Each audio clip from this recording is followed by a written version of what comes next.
ate bali basista bange nabafunde emizina gijo bali no basista bange boyinga ntidde. Okay, fine. Fe tukola ffenna. It is the big girl. Kakati obake oyagala gwe big girl. Britain. Won't do it without them. Nze kyo sisobola kuyimba nga ndi nzekka. Nze nkola wamu ne Fine. baganda bange.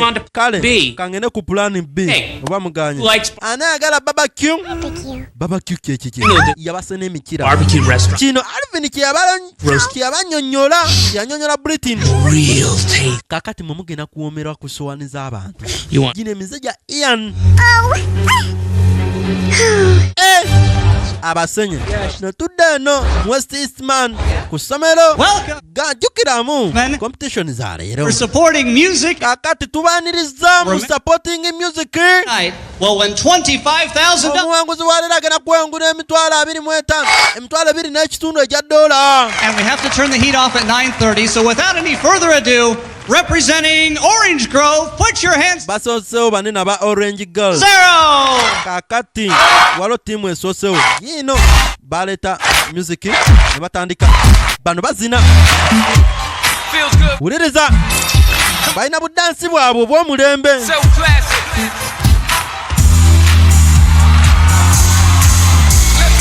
Agala okukola business ne Delta TV osobola okulamu Miriam ali ku 0784 7814 12. We meet again. 0784 7814 12. Oba kunkubire namba ngeri ku screen.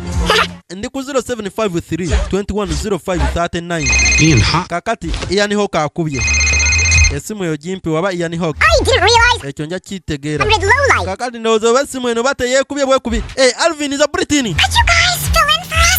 Okimanyi muyiza tubeereraweeyo mu music ku ssomero. Lwaki temugenda kujja? Essomero lino na bambiri balindiridde. Eno ekyansi yamu. Ekino jjukira kye waŋŋamba ku Ian. Toŋŋamba nti abalookinze. Kituufu yatulookinze. Nono wuuno eno. Neetaaga limousine ekyasinze obunene. Biki bino bye waleese? Ali mu kukyusa mmotoka. Kino kifunye kagende kati ono akolaganye ne Alvin mbu kagenda anoonya abawala kagenda ataasa abawala kati ono ali mu kuteeseganya ne Igo baba yajja yeeno katwanga okusinza nti baali balese ebyokuzanyisa by'abaana banono